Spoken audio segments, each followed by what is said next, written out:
नमस्कार दोस्तों, the educational team पर आप सभी का स्वागत है। आज हम कक्षा 10 हिंदी के बोर्ड पेपर का सॉल्यूशन करेंगे। तो जिन भी छात्रों का ये कोड है 801 FD, वो अपने पेपर को मिलाएंगे। तो आइए वीडियो स्टार्ट करते हैं। तो चलिए शुरुआत करते हैं। खंड आ, बहुविकल्पी प्रश्न। क्वेश्चन नंबर 1 है, बादल की मृत्यु नाटक किसका है? तो इसका राइट आंसर हो जाएगा option number D, Ram Kumar Verma. Next question number 2 देखते हैं। जयशंकर प्रसाद के नाटक हैं। ऑप्शन ए चंद्रगुप्त, स्कंदगुप्त, सिंदूर की होली, अजातशत्रु। तो देखिए, जयशंकर प्रसाद के नाटक चंद्रगुप्त, स्कंदगुप्त, अजातशत्रु, ये तीनों जयशंकर प्रसाद के नाटक हैं। जबकि सिंदूर की होली ये जयशंकर प्रसाद का नाटक नहीं है। तो इसका राइट आंसर क्या हो जाएगा? 1, 2 और 4, ऑप्शन नंबर बी सही है। नेक्स्ट देखते हैं क्वेश्चन नंबर 3। तंत्रालोक से यंत्रालोक तक कृति की विधा है। तो इसका राइट आंसर हो जाएगा ऑप्शन नंबर ए, यात्रा साहित्य। नेक्स्ट देखते हैं क्वेश्चन नंबर 4। अतीत के चलचित्र किसकी रचना है? तो इसका राइट आंसर हो जाएगा option number C, Mahadevi Verma. Next देखते हैं क्वेश्चन नंबर 5। मेरी आत्म कहानी किसकी आत्मकथा है? तो इसका करेक्ट आंसर हो जाएगा ऑप्शन नंबर ब, डॉक्टर श्याम सुंदर दास। आगे देखते हैं क्वेश्चन नंबर 6। कवि एवं उनकी रचनाओं के पूर्णतः सही मिलान वाले विकल्प का चयन कीजिए। तो देखिए क्या दिया है, केशव, देव, भूषण, मथुराम। तो केशव की रचना हो जाएगी रामचंद्र का, ए का ऑप्शन नंबर 1 का 3, केशव की रामचंद्र का। और देव की हो जाएगी भाव विलास, ये सामने हो जाएगा। और भूषण की हो जाएगी ऑप्शन नंबर ए में ये शिवा वाहिनी। और मथुराम की हो जाएगी आपकी जसराज। तो इसका कौन सा विकल्प सही हो जाएगा? ऑप्शन नंबर डी सही है, 3, 1, 2, 4। आगे देखते हैं क्वेश्चन नंबर 7। निम्नलिखित में से कौन सा कवि रीतकाल के अंतर्गत वीर रस का कवि नहीं है? तो रीतकाल के अंतर्गत वीर रस का कवि नहीं है, ऑप्शन नंबर ए सही हो जाएगा, बिहारी लाल। नेक्स्ट देखते हैं क्वेश्चन नंबर 8। राम की शक्ति पूजा किसकी रचना है? तो इसका करेक्ट आंसर हो जाएगा option number C, Suryakant Tripathi Nirala. Next आते हैं क्वेश्चन नंबर 9। गीत फरोश काव्य संग्रह किसका है? तो इसका राइट आंसर हो जाएगा ऑप्शन नंबर सी, भवानी प्रसाद मिश्र। आगे देखते हैं क्वेश्चन नंबर 10। दूसरा सप्तक का प्रकाशन वर्ष है। तो इसका करेक्ट आंसर हो जाएगा ऑप्शन नंबर बी, 1951 ईस्वी। चलिए नेक्स्ट देखते हैं क्वेश्चन नंबर 11। हास्य हास किस रस का स्थायी भाव है?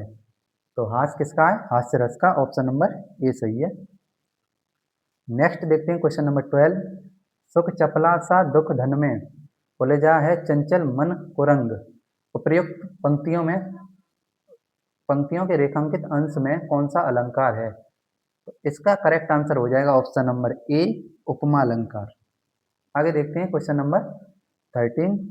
दोहा किस प्रकार का मात्रिक छंद है? तो दोहा है वो है अर्ध सम्मात्रिक छंद, ऑप्शन नंबर ब बिल्कुल करेक्ट हो जाएगा। नेक्स्ट देखते हैं क्वेश्चन नंबर 14। अभ्यागत में प्रयुक्त उपसर्ग है। तो देखिए इसका करेक्ट आंसर हो जाएगा ऑप्शन नंबर डी, अभी। आगे देखते हैं क्वेश्चन नंबर 15। कृष्ण सर्प में कौन सा समास है? तो कृष्ण सर्प में कर्मधारय समास हो जाएगा, ऑप्शन नंबर ए बिल्कुल करेक्ट है। आगे देखते हैं क्वेश्चन नंबर 16। समुद्र का पर्यायवाची शब्द नहीं है। तो इसका करेक्ट आंसर हो जाएगा ऑप्शन नंबर सी, जलद। क्योंकि जलद बादल का पर्यायवाची शब्द है, बाकी ये जलध, पारावार और नीर, निधि ये सभी समुद्र के पर्यायवाची हैं। आगे देखते हैं क्वेश्चन नंबर 17। तद स्त्रीलिंग सर्वनाम शब्द का तृतीय विभक्ति बहुवचन रूप होगा। तो इसका करेक्ट आंसर हो जाएगा ऑप्शन नंबर बी, ताद। नेक्स्ट देखते हैं क्वेश्चन नंबर 18। आपकी यात्रा मंगलमय हो अर्थ के आधार पर किस प्रकार का वाक्य है? तो देखिए इसका करेक्ट आंसर क्या हो जाएगा? ऑप्शन नंबर डी, इच्छार्थक वाक्य, डी बिल्कुल करेक्ट आंसर हो जाएगा। नेक्स्ट देखते हैं क्वेश्चन नंबर 19। वह शांत नहीं रहता है, इसका भाव वाच्य में परिवर्तन होगा। तो इसका करेक्ट आंसर क्या होगा? ऑप्शन नंबर बी बिल्कुल सही है, उससे शांत नहीं रहा जाता है। आगे देखते हैं क्वेश्चन नंबर 20। हम अपने देश पर मर मिटेंगे। वाक्य में रेखांकित पद का परिचय है। तो देखिए हम शब्द क्या है यहाँ? सर्वनाम। ऑप्शन नंबर सी बिल्कुल सही है, सर्वनाम। नेक्स्ट आते हैं खंड बा, वर्णनात्मक प्रश्न। तो क्वेश्चन नंबर 1 क्या है? निम्नलिखित में से एक गद्यांश पर आधारित सभी प्रश्नों के उत्तर दीजिए। तो देखिए पहला गद्यांश क्या दिया है? हमारी सारी संस्कृति का मूल आधार इसी अहिंसा तत्व पर आधार स्थापित रहा है, जहाँ जहाँ हमारे नैतिक सिद्धांतों आगे डॉट डॉट डॉट। तो देखिए इसमें पहला क्वेश्चन क्या दिया है? उपर्युक्त गद्यांश का संदर्भ लिखिए। तो देखिए ये किस पाठ से लिया गया है? तो ये भारतीय संस्कृति पाठ से लिया गया है। भारतीय संस्कृति पाठ का नाम क्या है? भारतीय संस्कृति। और इसके लेखक हैं, वो हैं डॉक्टर राजेंद्र प्रसाद। तो इस प्रकार से आप संदर्भ लिख देंगे कि प्रस्तुत गद्यांश हमारी पाठ्य पुस्तक हिंदी के भारतीय संस्कृति नामक पाठ से उद्धृत है, जिसके लेखक राजेंद्र प्रसाद हैं। अगर आपने इस प्रकार लिखा है तो आपका बिल्कुल सही है। नेक्स्ट देखते हैं क्वेश्चन नंबर 2 में क्या दिया है? हमारी संस्कृति का मूलाधार किसे बताया गया है? तो देखिए इसका उत्तर यहीं पे छिपा है। हमारी सारी संस्कृति का मूल आधार इसी अहिंसा तत्व पर स्थापित रहा है। तो इसका आंसर क्या हो जाएगा कि हमारी संस्कृति का मूल आधार अहिंसा तत्व को बताया गया है। ये इसका आंसर हो जाएगा। अगर आपने ये लिखा है तो आपका बिल्कुल सही आंसर है, अहिंसा तत्व। नेक्स्ट देखते हैं रेखांकित अंश की व्याख्या कीजिए। तो देखिए ये रेखांकित अंश दिया है। श्रुति कहती है तेन व्यक्तिन भुज्जी था डॉट डॉट डॉट, इसके आगे इस प्रकार से ये लिखा है। और मुझे आशा है कि आपने ये व्याख्या बिल्कुल सही की होगी। आगे देखते हैं हम अथवा वाला।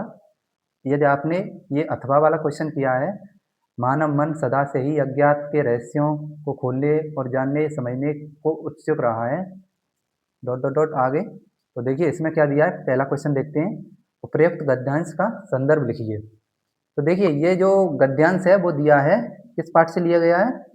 पानी में चंदा और चांद पर आदमी पाठ से अवतरित है। पानी में चंदा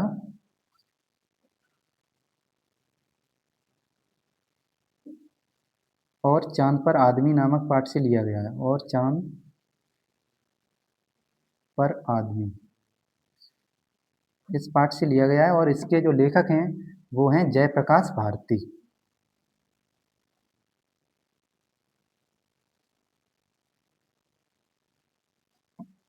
आगे देखते हैं क्वेश्चन नंबर 2 क्या दिया है यहाँ पे? मानव मन सदैव किसके लिए उत्सुक रहा है? तो देखिए मानव मन सदैव, यहाँ से पढ़ेंगे, मानव मन सदा से ही अज्ञात के रहस्यों को खोलने और जानने समझने को उत्सुक रहा है। तो इसका आंसर यहाँ से लेकर और ये यहाँ तक, ये इसका आंसर हो जाएगा। आगे देखते हैं रेखांकित अंश की व्याख्या कीजिए। तो आप इसकी ये जो रेखांकित अंश दिया है उसकी आपने व्याख्या ठीक से कर दी होगी, ये हमें आशा है। आगे देखते हैं नेक्स्ट क्वेश्चन, क्वेश्चन नंबर 2। निम्नलिखित में से किसी एक पद्यांश पर आधारित सभी प्रश्नों के उत्तर दीजिए। तो देखिए पहला पद्यांश क्या दिया है? अविगत गत कछु कहत न आवे, ज्यों गूंगे मीठे पलको रस अंतर्गत ही भावे। तो ये इसका पहला क्वेश्चन क्या दिया है? उपर्युक्त पद्यांश का संदर्भ लिखिए। तो देखिए ये कहाँ से लिया गया है? ये सूरदास के जो पद नामक शीर्षक से अवतरित है, और इसके जो कवि हैं वो कौन है? सूरदास। तो इस प्रकार से आप इसका संदर्भ आपने लिखा होगा, तो बिल्कुल सही है। आगे देखते हैं क्वेश्चन नंबर 2 में क्या दिया है? अगम अगोचर से क्या तात्पर्य है, स्पष्ट कीजिए। तो देखिए अगम अगोचर का क्या तात्पर्य है? तो देखिए अगम अगोचर का तात्पर्य है जहाँ पहुँचना कठिन हो, जहाँ पहुँचना कठिन हो,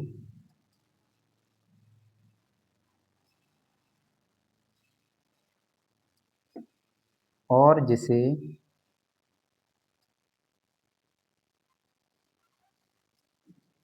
इंद्रियों के द्वारा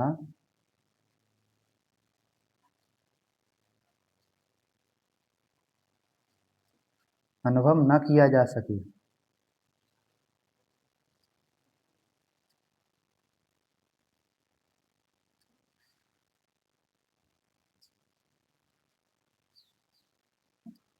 अर्थात परम ब्रह्म।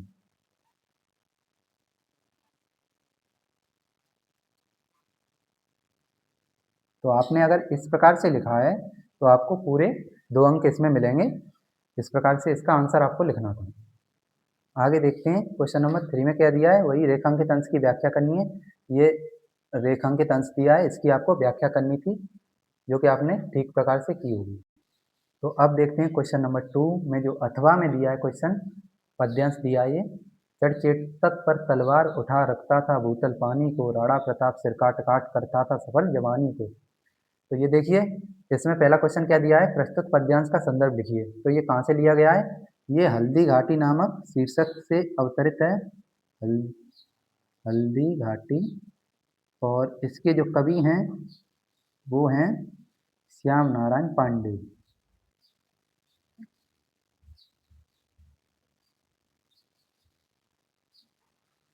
तो आपने इस प्रकार से ये संदर्भ में लिखा है कि प्रस्तुत पंक्तियां हमारी पाठ्य पुस्तक हिंदी के हल्दी घाटी नामक शीर्षक से उद्धृत हैं तथा इसके कवि श्याम नारायण पांडे हैं। तो आपने बिल्कुल सही लिखा है। नेक्स्ट देखते हैं क्वेश्चन नंबर 2 क्या दिया है, रेखांकित अंश की व्याख्या कीजिए। तो देखिए यहाँ रेखांकित अंश क्या दिया है, ये चढ़ चेतक पर तलवार उठा, ये आपको व्याख्या करनी थी, आपने ठीक तरह से की होगी, ये हमें आशा है। आगे देखते हैं क्वेश्चन नंबर 3 में क्या दिया है, उपयुक्त पद्यांश में कौन सा रस है। तो देखिए इसमें पूरी कविता में ही लगभग वीर रस का ही प्रयोग किया गया है, तो इसका करेक्ट आंसर हो जाएगा वीर रस। आगे देखते हैं नेक्स्ट क्वेश्चन, क्वेश्चन नंबर 3। नीचे दिए गए संस्कृत गद्यांशों में से किसी एक का संदर्भ सहित हिंदी अनुवाद कीजिए। यहाँ ये 2 संस्कृत गद्यांश दिए थे, एक ये एक अथवा में, ये नीचे दिया है। इनमें से हमें संस्कृत का हिंदी अनुवाद करना था। तो देखिए ये पहला क्या दिया है, विश्वस्य सृष्टा ईश्वरा एक एव इति भारतीय संस्कृति मूल। तो ये कहाँ से लिया गया है, सबसे पहले हमें इसका संदर्भ लिखना था। तो इसका संदर्भ क्या हो जाता कि प्रस्तुत गद्यांश हमारी पाठ्य पुस्तक हिंदी के संस्कृत खंड में संकलित भारतीय संस्कृति नामक पाठ से उद्धृत है, और इसकी व्याख्या क्या हो जाएगी, विश्वस्य सृष्टा ईश्वरा एक एव इति भारतीय संस्कृति मूल। अर्थात विश्व का रचयिता ईश्वर एक ही है, यही भारतीय संस्कृति का मूल है। आगे क्या है, विभिन्न मतावलंबिनः विविधे नाम एकम एव ईश्वर भजन्ते। यानी कि इसका क्या अर्थ है कि विभिन्न मतों के अनुयायी अनेक नामों से एक ही ईश्वर का भजन करते हैं। अग्नि, इंद्र, कृष्ण, करीम, राम, रहीम, जिन, बुद्ध, ख्रिस्त, अल्लाह इत्यादीन नामावि एकस एव परमात्मा संति। अर्थात इसका क्या अर्थ है कि अग्नि, इंद्र, कृष्ण, करीम, राम, रहीम, जिन, बुद्ध, ख्रिस्त, अल्लाह, ये सभी किसके नाम है, एक ही ईश्वर के ये सभी नाम है। इसका ये अर्थ हो जाता। तम एव ईश्वरम जना गुरु इत्यपि मान्यते। तो इसका क्या अर्थ है कि उसी ईश्वर को लोग गुरु के रूप में भी मान्यता देते हैं। आगे क्या है, अतः सर्वेषां मतानां समभावः समानश्च अस्माकं संस्कृते संदेशः। तो इसका क्या अर्थ हो जाएगा, अतः सभी मतों के प्रति समान भाव और समान सम्मान रखना ही हमारी संस्कृति का संदेश है। तो इस प्रकार से आपने इस गद्यांश का अगर आपने हिंदी अनुवाद किया है तो आपने बिल्कुल सही आंसर लिखा है, आपको पूरे अंक प्राप्त होंगे। आगे देखते हैं अथवा में, अगर आपने ये नहीं किया है तो आपने ये किया होगा, तो इसका क्या, आगे देखिए अथवा में क्या दिया है, आम राष्ट्रद्रोह यवनराज एकम इदम भारतम राष्ट्रम बहूनि चात्र राज्यानम बहश्चम शासका।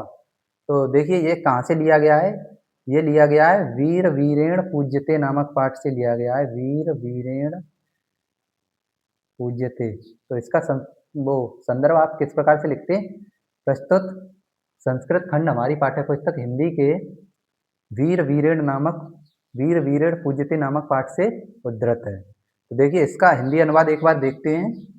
आम राष्ट्रद्रोह यवनराज, इसका क्या अर्थ हुआ, हाँ राष्ट्रद्रोह यवनराज यानी कि यवनराज, एकम इदम भारतम राष्ट्रम बहूनि चात्र राज्यानम बहवश्च शासका।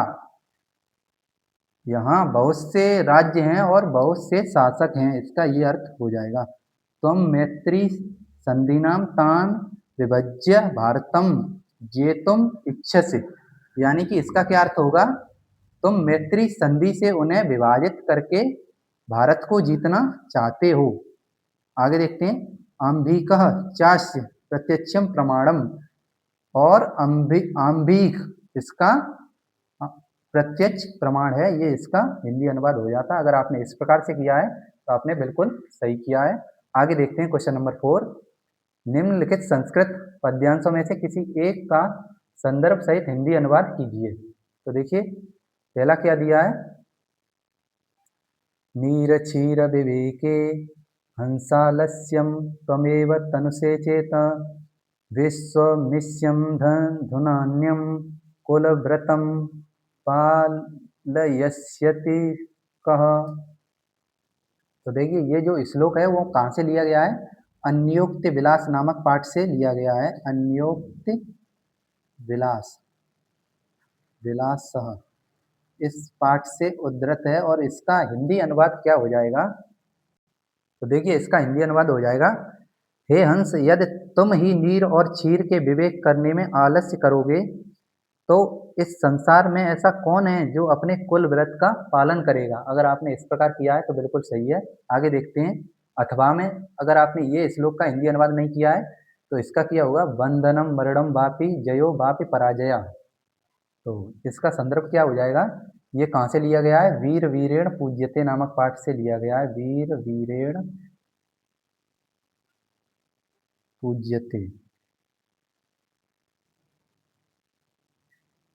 इस पाठ से लिया गया है। तो इसका संदर्भ आपने लिखा होगा, प्रस्तुत संस्कृत श्लोक हमारी पाठ्य पुस्तक हिंदी के वीर वीरेण पूज्यते नामक पाठ से उद्धृत है। आगे इसका हिंदी अनुवाद आपने किस प्रकार किया होगा देखिए, तो इसका हिंदी अनुवाद है, बंधन हो अथवा मृत्यु, जय हो अथवा पराजय, वीर पुरुष दोनों ही स्थितियों में समान रहते हैं और वीर भाव को ही वीरता कहते हैं। यह इसका हिंदी अनुवाद हो जाएगा। आगे देखते हैं क्वेश्चन नंबर 5, अपने पठित खंडकाव्य के आधार पर दिए गए प्रश्नों में से किसी एक खंड के किसी एक प्रश्न का उत्तर दीजिए। ये 3 अंक का आया था और आपका जो खंडकाव्य है उसमें से आपने उत्तर दिया होगा, ऐसी हमें आशा है। आपने बिल्कुल इसका सही से आंसर लिख के आए होंगे। आगे देखते हैं नेक्स्ट क्वेश्चन, क्वेश्चन नंबर 6, इसका का खंड देखते हैं। निम्नलिखित लेखकों में से किसी एक लेखक का जीवन परिचय देखते हुए उसकी एक प्रमुख रचना का उल्लेख कीजिए। तो यहाँ पे अधिकतम सीमा दी थी 80 शब्द में हमें किसी एक लेखक का जीवन परिचय लिखना था। तो ये 4 लेखक दिए हैं, जयशंकर प्रसाद, भगवत शरण उपाध्याय, जयप्रकाश भारती और रामधारी सिंह दिनकर। इनमें से किसी लेखक का जीवन परिचय लिखने के 3 अंक निर्धारित थे और उसकी प्रमुख रचना का उल्लेख करने पर आपको 2 अंक प्राप्त होते। इस प्रकार से यह कुल 5 अंक का प्रश्न था। तो आपने बिल्कुल सही से लिखा होगा, ऐसी हमें आशा है। इसी प्रकार से क्वेश्चन नंबर 6 का खंड खा क्या दिया है, निम्नलिखित कवियों में से एक कवि का जीवन परिचय देते हुए उसकी एक प्रमुख रचना का उल्लेख कीजिए। तो इस प्रकार से ये कवि दिए थे 4 और इनका जीवन परिचय देते हुए किसी एक रचना का उल्लेख करना था, जो कि 5 अंक का क्वेश्चन था। ये आपने बिल्कुल सही तरीके से किया हुआ। नेक्स्ट देखते हैं क्वेश्चन नंबर 7, अपनी पाठ्य पुस्तक के संस्कृत खंड से कोई एक श्लोक लिखिए जो इस प्रश्न पत्र में ना आया हो। यानी कि इस प्रश्न पत्र में जो श्लोक ना आया हो वो आपने लिख दिया होगा, जिस पर आपको 2 अंक प्राप्त होंगे। आगे देखते हैं क्वेश्चन नंबर 8 में क्या दिया था, नगर में बढ़ती भीड़ भाड़ के कारण परिवहन की जटिल समस्या को हल करने के लिए सड़कों और अधिक चौड़ा किए जाने की आवश्यकता पर बल देते हुए अपने जिले के जिला अधिकारी महोदय को पत्र लिखने को आया था। ये 4 अंक में, ये आपने बिल्कुल सही लिख दिया होगा, ऐसी हमें उम्मीद करते हैं हम। आगे देखते हैं, ये एक प्रधानाचार्य को पत्र लिखने को आया था, ये भी आपने इनमें से कोई एक किया होगा। अब यहाँ से देखते हैं क्वेश्चन नंबर 9, क्या दिया है, ये संस्कृत प्रश्न के उत्तर देने थे। निम्नलिखित में से किन्हीं 2 प्रश्नों के उत्तर दीजिए। तो पहला क्वेश्चन क्या है, वन श्वेत केतु कस्य पुत्र आसीत। तो इसका आंसर क्या हो जाता है, श्वेत केतु आरुणि आरुणि पुत्र आसीत। तो आपने ये लिखा है, यहाँ पे कस्य की जगह आरुणि हो जाता और पूरा इसी प्रकार से लिख देते तो आपको 1 अंक प्राप्त हो जाता। नेक्स्ट देखते हैं चंद्रशेखरः स्वपितुः नाम किम अकथयत्। तो देखिए चंद्रशेखरः स्वपितुः नाम स्वतंत्र स्वतंत्र इति अकथयत्, इस प्रकार से आपने लिखा होगा। आगे देखते हैं क्वेश्चन नंबर 3 में क्या है। ग्रामीणस्य प्रहेलिकाया किम उत्तरम आसीत्। तो इसका क्या उत्तर था ग्रामीण की प्रहेलिका का, तो इसका उत्तर था पत्रम।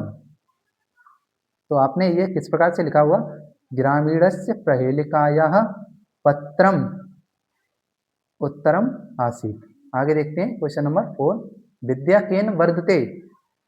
तो इसका आंसर हो जाता विद्या अभ्यासेन, विद्या अभ्यासेन वर्धते।